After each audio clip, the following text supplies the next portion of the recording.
Friends, welcome to my channel. Before listening to this story, I will ask you to like and subscribe. It's not difficult for you, but it's nice for me. And we're starting. I was prepared for the fact that the week was about to end.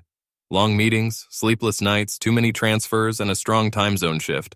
All this led to the fact that I was very tired. Even when I was young, such a week would have been exhausting.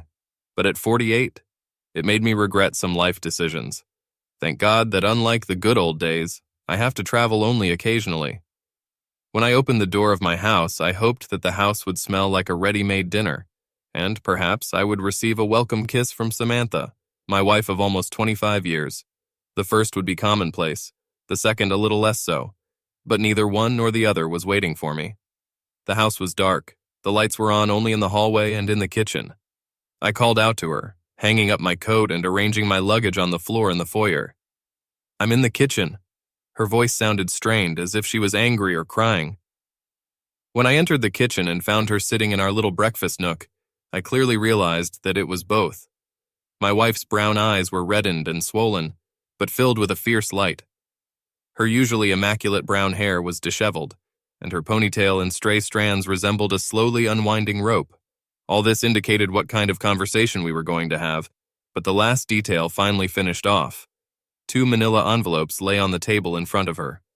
"Kyle, we need to talk. I'm too tired to put up with any nonsense, but sooner or later I'll have to deal with it."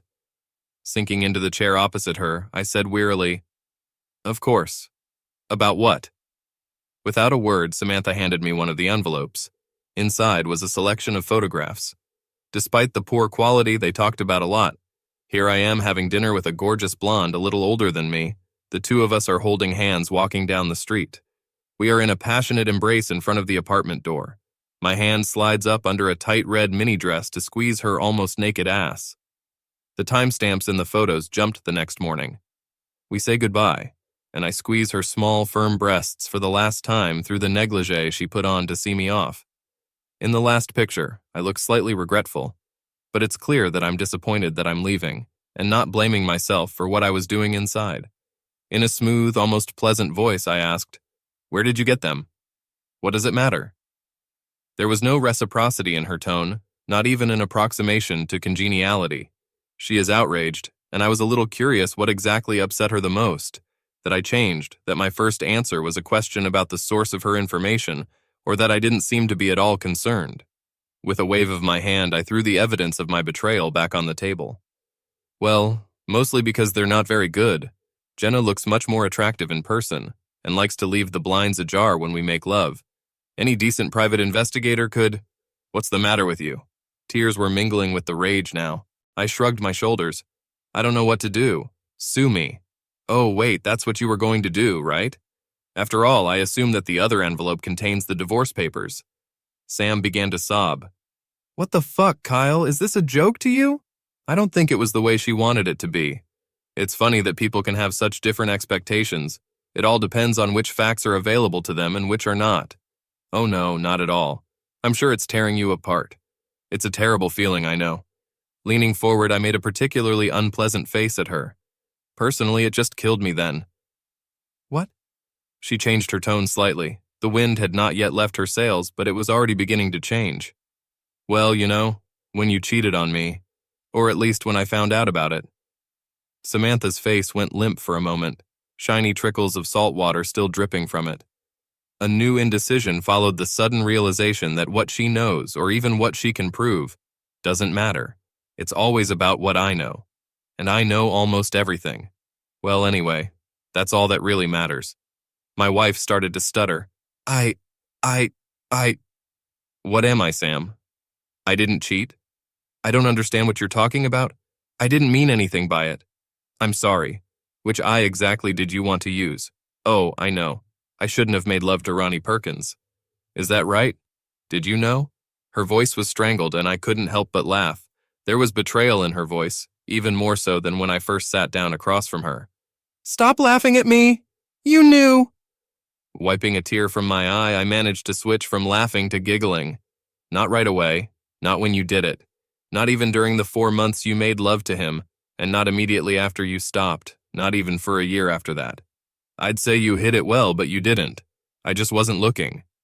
Now it was my turn to declare betrayal, and my finger pointed angrily in her direction. Because I trusted you. Because we always agreed that the most important thing in marriage, more important than fidelity, trust, or even love, is honesty. That none of this will happen if we don't always tell each other the truth about important things, no matter how painful it is. Sam turned away so quickly that my words could have been called a slap in the face. Shaking my head, I continued. But when I found out about it, Matt was a freshman in college, and Riley had just turned 12. I didn't want to ruin their lives. My laughter went from self-deprecation to outright disgust. No, that's not quite right. God, it's become so easy to lie to you. I can't stand it. I hate that I can lie to my wife, and I hate that I can do it so easily just because I know how long she's been lying to me. The truth is that I didn't want to be a part-time father, so I accepted that I knew everything. I was desperately hoping that maybe eventually you'd remember how important honesty is in a marriage. Did you even realize how openly unhappy I've been for months? Or did you even give a damn about me by then? She croaked. I don't care. I've always loved you. Get out of here right now. It was said flatly and without any affect. You can't do this to someone you love, or at least to someone you have strong feelings for. Her eyes came back to me. I don't care. I really don't care. I made a mistake, you know? I was lonely and he was charismatic. Yes. Oh, my husband is away all the time because he has to work. Oh, I'm so lonely. Oh, it's so boring when the kids are at school. Stop making fun of me, I snorted. Oh, I'm sorry that I was too dismissive. How ugly of me. Well, I mean, you haven't treated me with contempt for 10 years, but I didn't relate. She was trying to gain momentum. To hell with it, let him rant. I already knew who would win, none of us. But by the time it's all over, I'll have lost a lot less. I made a mistake. Yes, I was lonely, I was bored, I was unhappy. I shouldn't have cheated, but it wasn't done out of contempt. Sam's shoulders slumped, and it seemed that the energy that had animated her had gone away again. I was weak, and I know it. I know, and I'm very sorry. Seeing that she at least paused, and oh, how disappointed I was, how I wanted a fight after so many years and all her lies, I continued to explain her mistakes, trying to get my wife out of a state of useless remorse and self-pity. Let's leave aside the question of whether the betrayal was contemptuous. I say it was, and I am the offended party. Smiling broadly, I waved my hand at the photos of my young mistress. Well, I was then. Maybe not so much now. But how about hiding it from me? Don't let me decide what I want to do after you cheated on me. Are you saying that it was treating me with respect? Really? Sam was breathing heavily, whether from fear, anger, or panic, I'm not sure. It wasn't disrespectful or even dishonest. I loved you. Please, I loved you. It was not. I've already ruined everything. I didn't want to make things worse and hurt you even more. I was never going to do it again, and I did everything I could to make it up to you. Except treat me like a fucking adult. Or even, I laughed. No, not even as an adult. Just as a person. As a real person, someone you respect so much that... I drummed my fingers on the table. Do you remember when Riley broke that vase? She was what, 6? 5? Sam rubbed her hand, looking away. She knew where this was going, and she didn't like it. That's right, 5. And then she tried to hide it from us. What was she in the most trouble for? For the cover-up, right?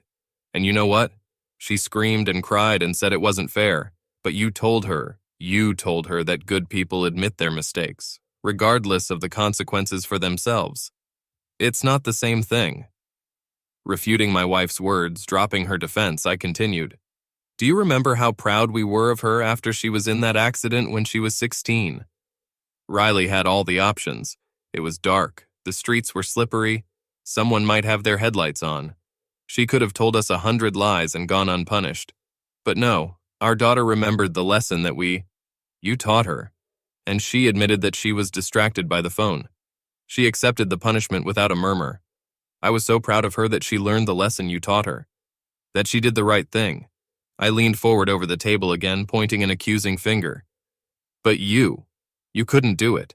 You couldn't even be as responsible or honest as a 16-year-old girl. Everything was different. It wasn't easy. It wouldn't be easy if I faced the consequences. You'd get hurt, and then the kids could get involved if we couldn't. She sighed. If you couldn't forgive me. I don't think we'll ever know.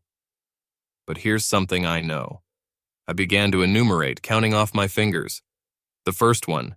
You say you were bored, but you were the one who wanted to be a stay-at-home mom, even when the kids went to school. It's on your conscience. You agreed to this, only because you wanted it. I wouldn't mind. No, I'd be happy if you went back to work. We could use your money and I could cut back on my job. I could be at home. Hence the second point. You were lonely, so join this fucking club. You have kids, you have girlfriends. Damn, your family lives nearby. Being on the road, I was alone all the time. I was so desperately lonely that sometimes I wanted to cry. But I didn't make love to anyone anyway. I was faithful and I didn't cheat. And besides, I was on the road only because of the first point. You didn't want to work. It's not, shut up. I'm not done. I've been waiting 8 years to speak out. You're a traitor. And you'll damn well listen to me. Sam flinched. I had never called her names before and rarely raised my voice at anyone. Point 3. Unhappy. Were you so damn unhappy? I was working hard. My wife was estranged from me. I hardly saw my children. And all this was not by my will. I had to support my family because I was the only one who was going to do it. All that, it's because you want to be a Susie housewife. That's it. Samantha looked at the table. I know. I was selfish. I should have realized that it was hurting you as much as it was hurting me. Even more. But I had it. Tunnel vision. I was listening to the wrong people. That worthless bitch Jeannie, right? Her idiot friend Sam had been with her since high school. Divorced 3 times. For some reason, all divorces are not her fault, although she cheated on at least 2 people. She always claimed that she only cheated after everything fell apart. Sam didn't want to hear how implausible that was, at least not until Jeannie disappeared from our lives shortly after my wife's affair. Sam nodded in displeasure. Her? I met Ronnie through her. She dated him after her last divorce and said he was wonderful, a good listener. That's all she said. I needed another person to listen to me, a man's opinion on everything. I only plan to talk to him. I see. It's true. My wife's voice was low, weak. At first we were just talking, but he convinced me that... She swallowed. You seem to know what I did. I don't want to go into details. I knew it. Not all the details, but enough so that I don't feel the need to retell them at this table. At least not yet. I've had almost 10 years to plan some kind of confrontation, and although there are some variables that I can't account for, I now know the general direction we're heading in. Yes, I know what you did. I turned away from her. I just don't know why, she said softly. I told you why. No, you told me. You told me what you did, or at least enough of it. You told me how you felt, what led you to this, but I don't understand. I haven't cried for a long time because of her betrayal. But suddenly I felt a lump in my throat. I don't understand why you didn't come to me. She didn't talk to me. If you were honest, Despite the fact that the burden of the secret I was carrying was finally lifted, my shoulders sagged. What a damned waste. I loved you so much I would try to figure it out. I would go to consultations with you. And then, a sideways glance told me that Sam was watching me intently. If you had told me everything, I can't promise that I would have been able to forgive, survive. But I would try. I still loved you back then. Tears started rolling out of her eyes again. Then, not now. I nodded. She hissed, "Fuck you." Excuse me? There was so much pain in her features, so much rage and suffering in her gaze. You changed it too. He lied too. Fatigue weighed on me, but the fight wasn't over yet. With a quick jerk of my neck, I straightened up again. I can hold out for a few more rounds. I owe it to both of us. Only after you did it. Sam lost her temper, waving her arms. And this justifies everything?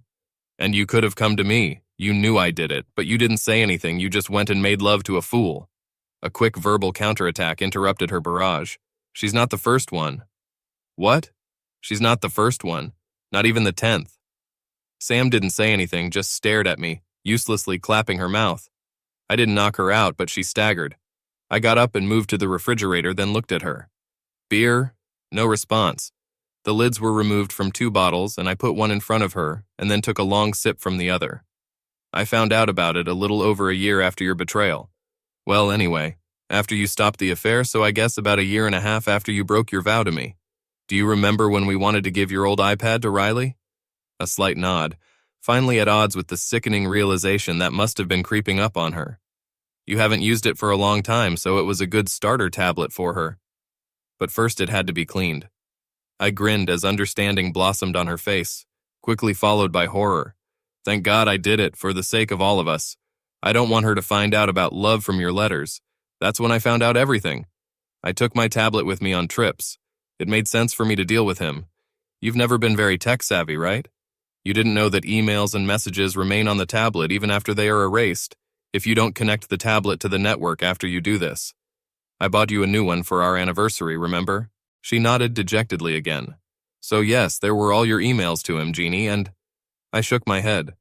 I turned out to have at least a novel plan. When it started, when it ended, why it ended, and all that. And as soon as I synced the tablet with your account again, after I saved all these incriminating messages in a safe place. Sam grimaced. I saw that you deleted all the evidence of your affair. There are no new ones either, but that doesn't mean anything. You could have just gotten smarter. You've already cheated once, why don't you change it again? Or maybe you've done it before.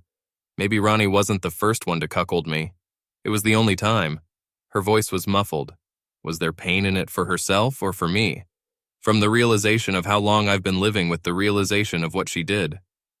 I would like to think that this is more likely the second, but recent evidence suggests that this is more likely the first. Or maybe it's a mix of both. I don't think Sam is really angry, just weak, spoiled, and dishonest. I know that now. By that time, I sighed. By the time I found out our financial affairs were going better. Not good enough for me to hire a detective, but good enough for me to be home a little more often if I wanted to. I was going to surprise you after the trip, during which I found out everything. I looked away. But when I found out what you'd done, that was the last thing I wanted. By that time, I was already used to not being around children. I couldn't stand it, but I got used to it. And I knew that I wanted to have as little to do with you as possible, so I was able to prioritize when I was at home. I pursed my lips, trying to swallow the lump that had formed in my throat again. I was in complete disarray for most of the trip.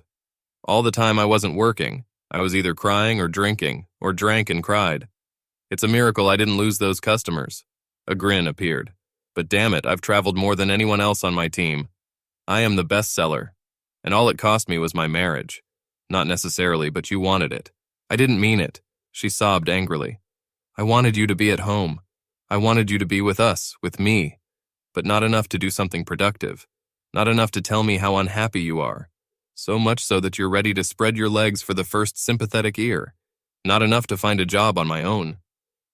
She started to speak, but I waved her words away. It doesn't matter. What happened, happened. You can't fix this, and I don't want to listen to your excuses. It's about me now, Sam. About what I did. What I did because of what you did. You were making love to another man. Not once, not by drunken mistake.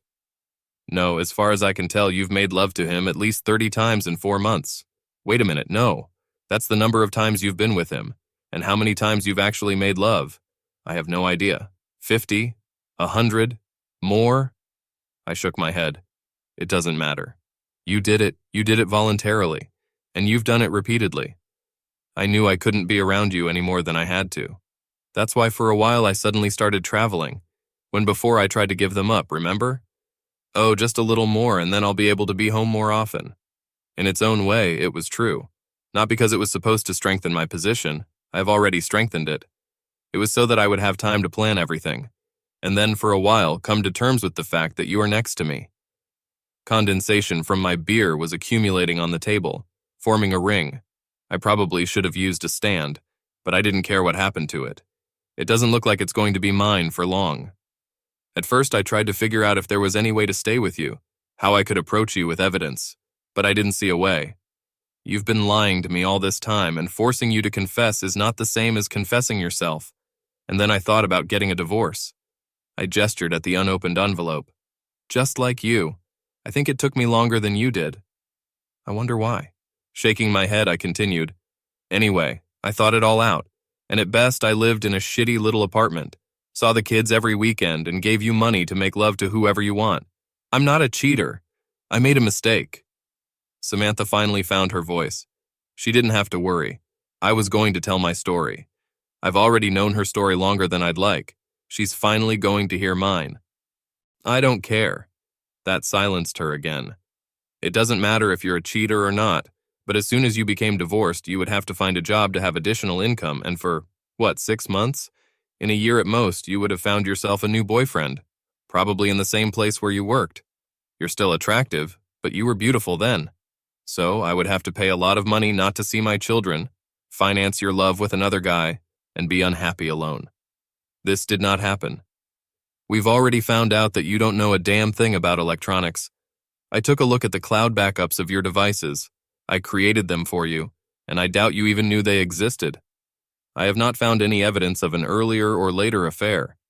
Back then, it was a piece of cake to install keyloggers and trackers on all your shit. Damn, I don't think you even know how to turn off Find My Phone. And as far as I can tell, you haven't cheated on me anymore. Of course I didn't cheat. I felt so guilty about it. I rolled my eyes. And how would I know that? For God's sake, Sam, I even did a paternity test to make sure the kids were mine at all. They look so much like you that I couldn't even be sure of it as soon as I found out that you had changed. The mother of my children looked shocked and outraged, and I was pleased. Not so much because I wanted her to feel bad, although at that moment, of course, it was a nice bonus, but because her reaction was sincere. That look said that she had loved me once. Such pain, understanding that a loved one could think such terrible things about you, is difficult to fake. Do you understand now? Do you understand how much you offended me? I know you think you understand how much it hurts with your bunch of photos, but you have no idea about it. I'm stuck with a woman who cheated on me, who lied to me, whom I no longer trust. My life is connected to hers, at least if I want to live well. And I have to hide my anger, my indignation, and my sadness. I'm trapped in a frame. I have to lie to everyone because of what you did. And the worst part? I still loved you. If I didn't love you, everything would be simple. I could treat you like that manager that I hate, or like some other irritant that I need to put up with. But I have to put down my anger and find a way to move on, knowing that the woman I loved more than anyone in the world stabbed me in the back. And that's what I did. I found a way to deal with it. She chuckled. Making love to other women? You're a fucking hypocrite. Not right away, no, my bottle is empty. I thought about getting another beer, but realized I was going to drive soon, so I decided to have a soda. Sam didn't touch hers. At first, I tried to find a way to channel my rage into a productive channel. My sales were growing. I thought of every extra dollar I earned as a chance to be free from you. But at night, he was still alone with his thoughts. Drinking wasn't a long-term solution. But do you know what almost every hotel has? Gym. Sam's brows drew together. Is that why you got in shape? I thought you wanted to... Yes, I know what you were thinking. I've said a lot of nonsense to you. I sighed. Okay, not all of this is true. I really wanted to be in the best shape to keep up with the kids, but mostly I needed something to occupy my anger. And I had a lot of anger. I'm sorry. I'm sorry I didn't know that. Samantha took my hand. Her expression was compassionate. I pulled my hand away as if from a snake. The time for a loving reconciliation has passed. She took care of it. Don't. Sam's hand hovered over the counter, wondering if she should continue. Something in my eyes or in my body language told her that this was a bad idea. I would never hurt her, but I would definitely get up and leave. While my wife was hugging herself, I continued my story. No, I wasn't going to cheat on you. It took me 5 or 6 months to come up with this idea. I didn't have many trips then, remember? But I was still so unhappy. It was during one of these trips that I spent the first night with another woman since you and I got married. You cheated. Call it your word. I didn't cheat. Cheating would mean that I violated the rules of our marriage.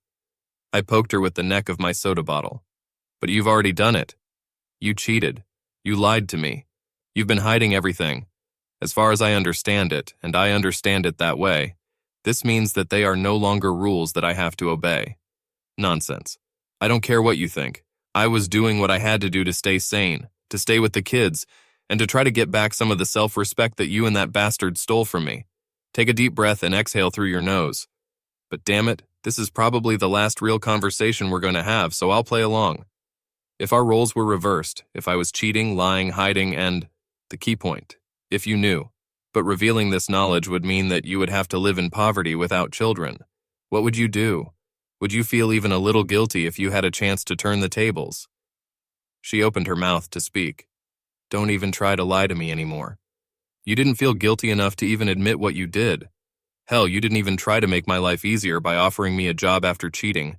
Half the letters between you and Jeannie before you turned her down were about how to make sure you didn't get divorced, so you wouldn't lose a comfortable life with me. No, about how I won't lose you. Not the life we had, not the house, but you and the children. I looked at her coldly. Even now, she couldn't be honest. With me or with myself or with both, I'll never know. That's all you need to tell yourself to get through this day. One more sip to collect my thoughts. In short, the first woman. I won't name names unless it's necessary. You know Jenna, but I don't want you to fall into the delusion of trying to ruin the lives of others. The first one, let's call her Anna, was my employee in another office. Her husband cheated on her, so I trusted her. And on one of the trips, I didn't just trust her. She suggested that I need to make sports love in order to regain my masculinity and strength. Or, whatever it is. And she was right. After that first time, I felt guilty, but not as much as I probably should have. Did you have that too? It doesn't matter. The question is rhetorical. Anna and I spent a few more nights together that week, but neither of us wanted it to turn into something serious. She was recently divorced, and for me the point of this was to handle the situation well enough to stay with you until the children grow up. We broke up, sometimes we met later when we were in the mood, but mostly we just stayed friends. And then I was able to come home to you. I really came home. I still hated what you did, but now I had my own secrets and my own lies.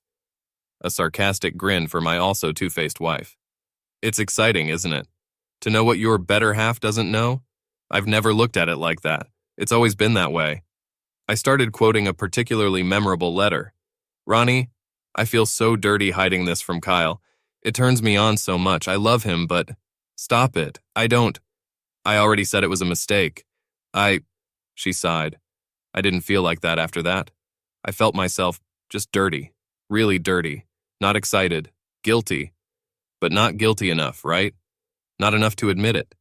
You had an affair, and it was beautiful and hot, and the only reason you stopped it wasn't because you felt guilty, but because he became too demanding. And even now you're trying to trick me. I grinned. But that's what you're all about, isn't it?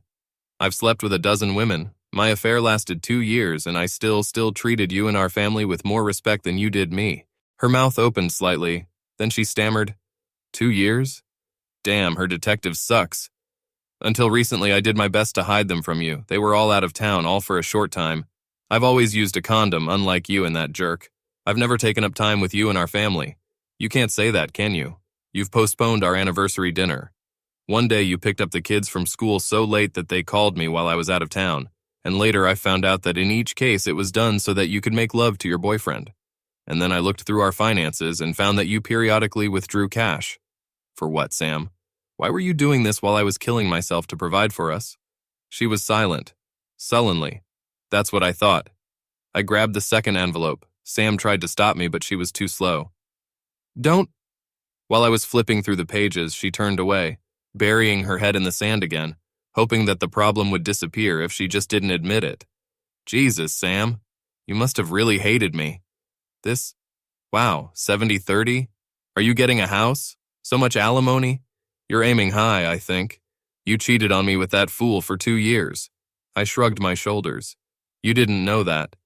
A thick pack fell onto the table with a crash. You're not going to get anything like that. I also have evidence of your infidelity. Even better than yours, for that matter. What do you really have? A few photos that hint at love but don't confirm it? And anyway, this state is without fault. It hurt so much when I found out about her. What you did. I wanted to hurt you too. Yes, I understand. She bowed her head. At first, I wanted to do the same thing. I've been losing my temper over the years. For example, I told Ronnie's wife about what you did with him. He's a serial cheater, and besides, a rapist. God, I haven't smoked in years, but I wish I had a cigarette for this moment. That's why he's dead now. What? Sam's eyes widened and fear appeared in her expression. Calm down. I didn't kill him. You're not worth going to jail for. According to his wife, he had a heart attack when he made love to another married woman. It's strange that such a young guy died like that, especially since his wife was a nurse. But maybe that's why he died so young. Contraindications to medications are another thing. However, I didn't ask the former Mrs. Jenkins. We were too busy with other things. She looked at me in horror again, but I just smiled sweetly and took the glass. In general, after all I wanted was for you to tell me the truth. I wanted to believe that you were still the one who taught our daughter honesty. I wanted you to be the woman I fell in love with. I did my best to be loving with you. Be warm, remember? It still hurt, but I tried to put it aside. I tried to understand from your letters why you did exactly that. And when I was able to deal with the pain in my own way. I tried to find a way to get back to us. I've given you so many opportunities to confess, so many chances to justify yourself. Do you remember how we lay in bed that night after, what's their name? That famous couple who broke up because one of them cheated. And I told you that if you ever cheat on me, I'd rather find out from you than any other way. I saw you thinking about it, and then you told me, her voice was empty, I will never cheat on you because I love you too much. Yes, I turned away. When I went on business trips, it was the second time I changed. She didn't answer. I didn't scream. So you're saying it's my fault? It was clear. That's exactly what I meant. She cheated, she lied. She betrayed not only me, but also the main value that we both considered the most important in marriage. Every time I gave her a chance, encouraged her to do it, almost begged her, she just dug deeper. And after that, I went and cheated. It was a stupid, self-destructive coping mechanism, but it was the only one I had. I tapped on the envelope that contained the photos. It was your last chance. I didn't suddenly become stupid. Jenna and I could hide this from you indefinitely. I wanted you to find out. I was hoping. A tear rolled down my cheek. Apparently, I haven't cried enough about the destruction of our marriage yet. I was hoping that you would find out that you would meet with me, but you would confess to what you did. Try to find a way back with me. Then I opened another envelope. But when did you see it? I realized that everything was over between us. I tried so hard to keep loving you until I saw this envelope. That's when I realized that either you were never the woman I thought I married, or you changed somewhere along the way. Anyway, that woman left and won't be coming back. Her mouth opened, then closed again. Samantha didn't say anything. She couldn't deny that not only had she prepared the documents, but they would have been ruinous for me if some judge hadn't made fun of them in court. And when they made claims against her, she lied anyway. Lying has become second nature to her, and probably to me too. I lied to myself until the very end about who my wife was. Sam was looking at me when I got up. I'll come back for my things later. My lawyer will contact you. The agreement will be fair. I don't want to send you to the poorhouse, Sam. You've been a good wife for 15 years and you're still a great mother. I don't hate you anymore. I did for a while, but I sighed. Now I'm just sad. She nodded silently. I bent down and kissed the top of her head one last time. Goodbye, beautiful. It's a pity it could have been different. And then I left, and the sounds of sobbing were left behind when I closed the door of what was once my home. After that, I just drove for a while. I knew where I was going, but first I needed to be alone. I needed to grieve alone. In the end, I called a woman I could always rely on. It's funny that our relationship started so innocently. 4 years ago, I became Jenna's mentor. She had just graduated from college, received an MBA degree so new that the ink was still wet, and had ambitions that could put captains of industry to shame. We met at one of the networking events, and I immediately realized that she was planning to succeed. At first, I didn't consider her in a loving way. Well, no more than any other beautiful young woman. Perhaps even less. I liked our friendship, a simple friendship. Jenna was grateful for my guidance, and I was proud of her success. Eventually, we became so close that one day at dinner I confided in her. She wanted to talk to me about a new contract she was considering, but I got distracted. Sam once again did not admit to what she had done when she had the opportunity, and I was lost in thought. When I told Jenna my story, she listened and comforted me. I was pleased that there was someone with whom I could share a secret and even more. I've never had an emotional affair. The closest was with the first one, the one I called Anna when Sam talked about her, but even that turned out to be unsuccessful. Sometimes she offered a friendly shoulder to cry on, sometimes a very desirable partner. There was no serious emotional involvement. Jenna is different. Firstly, we have been friends for a long time. She lives in the same city as me. We could meet and met often, but I meant only friendship with her, not a partner. Everything changed after her fiancé left her. We didn't have any intimacy then, but after she was healing for a few months, Jenna and I had a drink and then went to bed. It turned out that we fit each other in almost every way. Despite this, I still had one child at home, and I did not lose hope that Sam would confess when we were alone in an empty nest. Besides, Jenna is quite young, and leaving my wife for her will undoubtedly make tongues wagging. That's why we kept to the routine. We were more than friends and less than constant lovers. I certainly wasn't exclusive with her, and I didn't expect her to be that way with me. We just agreed that she would let me know if she was busy. No details are required. I was sure that she would soon find a young man to marry. But Jenna never found it. Instead, we continued to negotiate, and when it became clear that Samantha had only one chance to confess, to make my infidelities so blatant that a blind woman could see them, Jenna fully agreed to her role in this venture of mine. Damn it, she did almost everything to make it clear that we were having an affair, except for attaching her soiled panties to Sam's pillow with a note. "I'm making love to your husband." The memory of her threatening to do just that made me smile. Why, Jenna actually made me smile. I doubted our romance would end simply because he stopped being adulterous, but eventually some guy her age would hook her up anyway. She deserved such happiness, but in the meantime I was going to enjoy her company as much as I could. She picked up on the third ring. "Jenna's apartment. This is the drifter." I snorted. Mission accomplished. She found out. Really? Cool. It only took her 6 months. I said softly. She was waiting for me with the divorce papers. Her tone changed from playful to sympathetic. "Oh, Kyle, baby. And how are you?" "Oh, actually, it sucks. Are you busy today?" "No, not at all. Come over." "Thanks."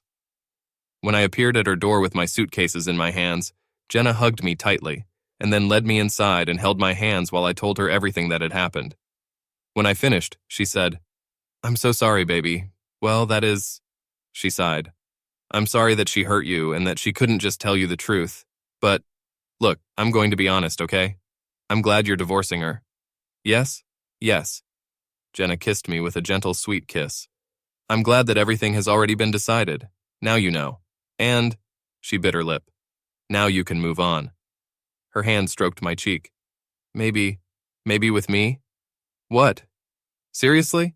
Jenna, I'm almost twice your age. Another kiss, a stronger one. But you're not twice my age." "Not quite. Older? Yes. But I'm a grown woman, Kyle, and I know what I want and who I want." I said mockingly, "Jenna, stop it. I know that you have young guys in line to..." "I haven't seen anyone but you for almost a year, Kyle. I didn't need anyone, and I didn't want to for that matter." She suddenly leaned against me, her hard body pressed against mine. "I'm not asking you to decide today, baby. Spend as much time as you need. I've been waiting for you for a whole year, and I'll wait longer if I have to." Looking into those gorgeous blue eyes, I couldn't help but ask, "Why didn't you say anything?" Her lips touched mine.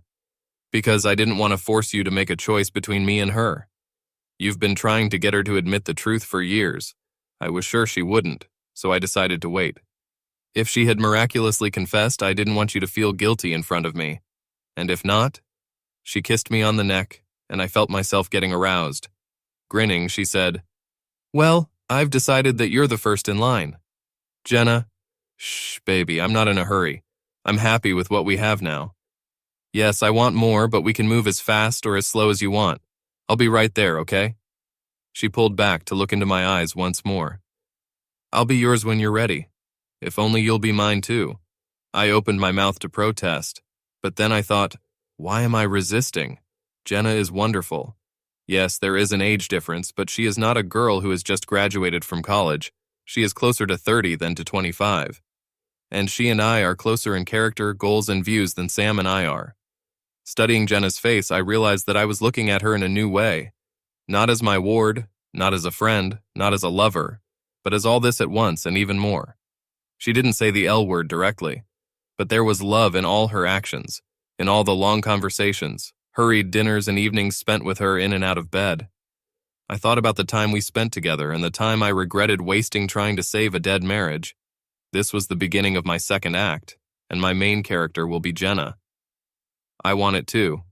Her eyes lit up. Really? Her question was answered by a kiss, a long, slow kiss of two lovers who can become something more permanent. This will happen when the time comes when all the debris will be removed. But then the kiss turned into something more familiar, into the passionate embrace of two people who thoroughly know each other's bodies, but do not get tired of exploring them. Jenna pulled away briefly to stand up and take my hand, eagerly leading me to her bedroom. Our bedroom? We'll talk about this later. I hadn't been with her in weeks, and we were both acutely aware of our shared, barely contained desire.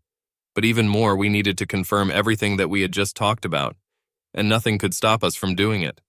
By the time we undressed each other, our clothes were in complete disarray, with buttons torn off and seams torn, but we didn't care. My hand went into her hair, guiding but not controlling her. Sometimes she preferred the latter, but not now. She wanted to be in control, at least for a while. While her head was bobbing up and down, I found no reason to argue. It didn't take long, and I realized that I couldn't stand it for long. Jenna, wait, I'll finish the job if you don't. With a mischievous laugh, she suddenly took me in her mouth and her throat, and her hands grabbed my ass to keep me where she wants. Oh, damn it. My balls tightened, and I poured, as it seemed to me, gallons of liquid into the esophagus of my gorgeous mistress. When it was over, she pulled back and licked her lips seductively. I'm sorry, my love. Should I have stopped? Get on the bed. Right now. My voice was stern, but we both knew that this was part of the game we were playing and that she was enjoying. Jenna climbed onto the bed, crawling on her hands and knees with her booty in the air, looking over her shoulder and pouting. Have I been a bad girl? Will I be punished? She squealed when my hand slapped her round, firm buttock, and then giggled. Oh no, I'm sorry, Kyle. Another slap caused another scream, followed by a joyful exclamation. More slaps followed until her little ass was red from handprints and she was gasping with desire. Oh God, baby, please. I kissed each of her beautiful bright red buttocks in turn. Jenna gasped at that, pushing into my face again, and whimpered when I pulled away. Gently turning her over on her back, I asked, Will you be my good girl now? My lover's enthusiastic nod brought a smile to my face. I was completely solid again, but I wanted to give Jenna the same pleasure she had given me earlier, and even more. I thought about getting down on it, but I haven't shaved since early in the morning, and stubble burns are not the most pleasant thing. Instead, I lay down next to her and ran my fingers over her body, from her neck to her chest and stomach, until I stopped at her bump. She shuddered when I ran my fingers over the small shapes, not reaching the labia. And then, when my good girl started to whimper in frustration, my hand dropped a little lower, and she trembled and whined for a completely different reason. Jenna's hand wrapped around mine as my fingers penetrated her. My beautiful blonde lover moaned and begged, Please, oh God, please, Kyle, I'm your good girl, please, baby, make me see this through, please. She was great, reckless, my. Jenna's whimpering and moaning slowly turned into a low, high-pitched howl. Her eyes rested on mine. Yes, there was undoubtedly love in them. How long has she been there? How long have I not noticed this, not responding to a desperate desire to speak out about our common bond? It's been too long. Not anymore. I love you, Jenna. Finish the job for me, good girl. Jenna was suddenly paralyzed. All movement stopped. Her eyes became moist, her breath caught, and then my love brought the matter to an end like I had never seen before. Both of her hands clung to mine, pinning me to her, inside her, as the climax took over her body. God. I love you, Kyle. I love you so much. She trembled and gasped as I held her close, watching her again as she watched me. Her head turned to me and tears began to flow onto the pillow. Are you serious? Really? Yes, Jenna. Yes, it's true. Don't know. I sighed. I do not know what will happen next with me, my life, my children, hell, even where I will live. Here, I vote to be here. But no matter what happens, I want you by my side. You've already been here and I want to... No, I need to respect that. To be honest about what it meant to me, what it means to me now, what you mean to me. I kissed her gently. I love you, Jenna. This is the pure truth. We lay together for a while, snuggled up in each other's warm embrace. Under other circumstances, perhaps we would have been lying like this. But I was still firm, and Jenna didn't just want my fingers. Stroking my face with one hand, she asked gently, Will you make love to me? I reached for the drawer of the bedside table, but I heard, Just without a condom, please. No more need. I want to feel you, all of you.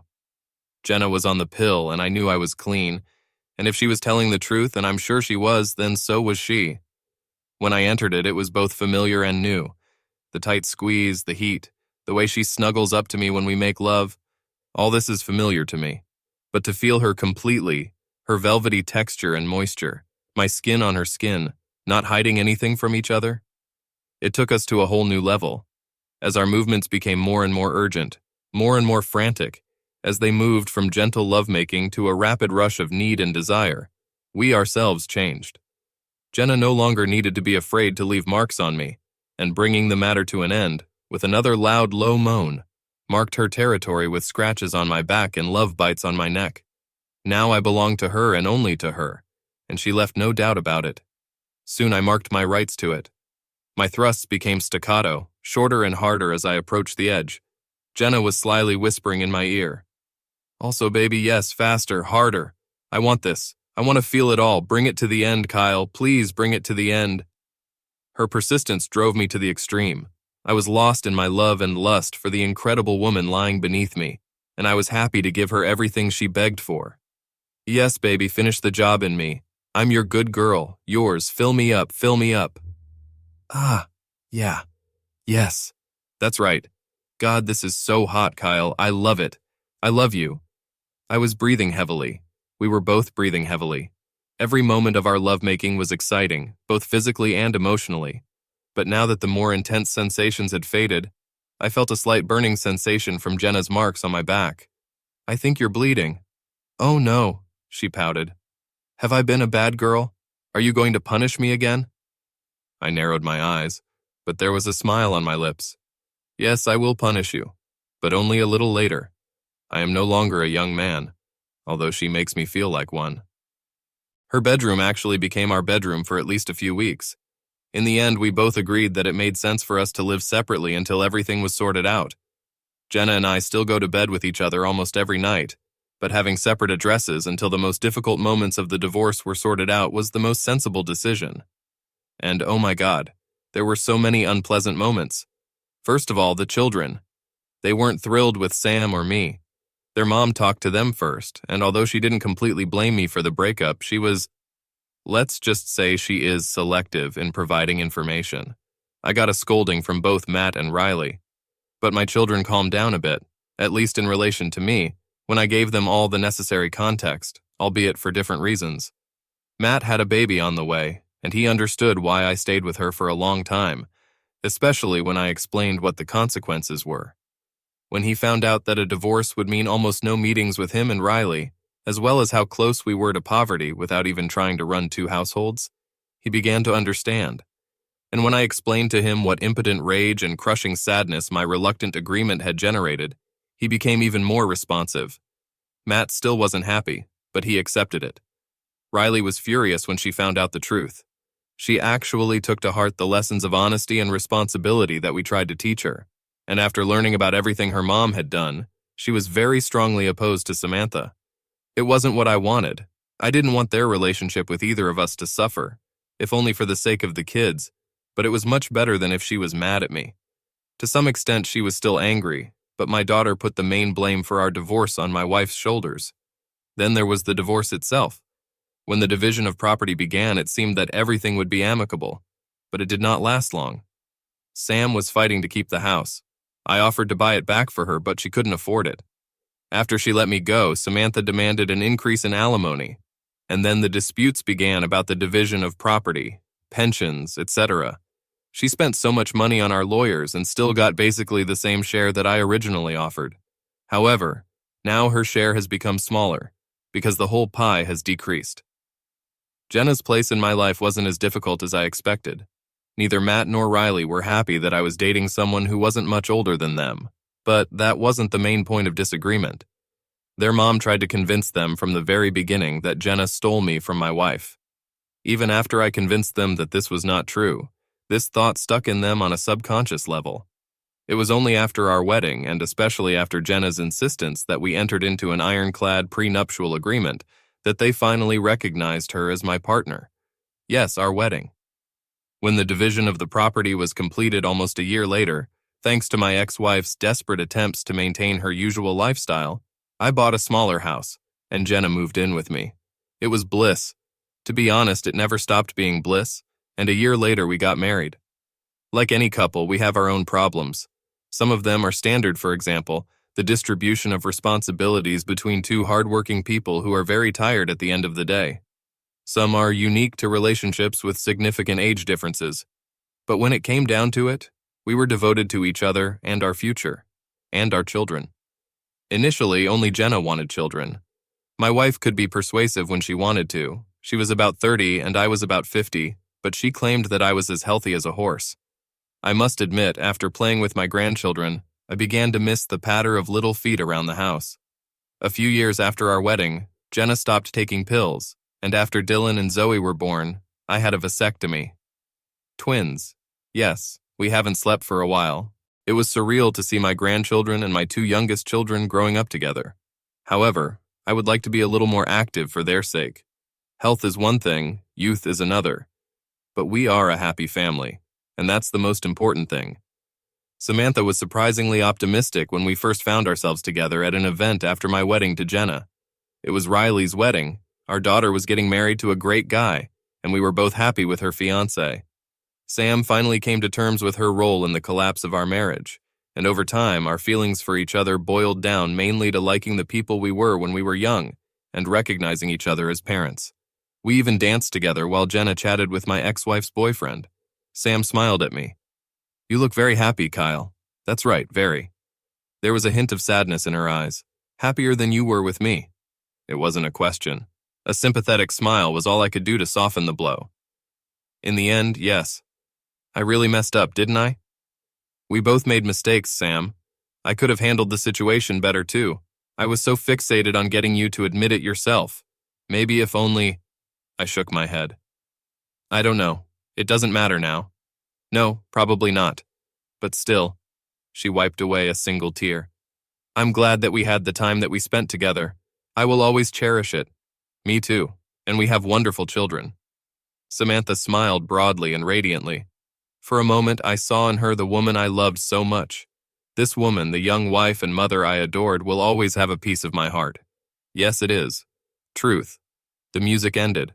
My first true love stood on tiptoe and kissed me on the cheek, and then walked hand in hand with me to my greatest love. When I took Jenna by the hand and led her to the dance floor, my ex-wife said, "I'm very happy for both of you." Maybe she was telling the truth, and maybe she wasn't. It didn't matter, because when my wife and I danced a slow dance, looking into each other's eyes, I could honestly say that I had never been so happy.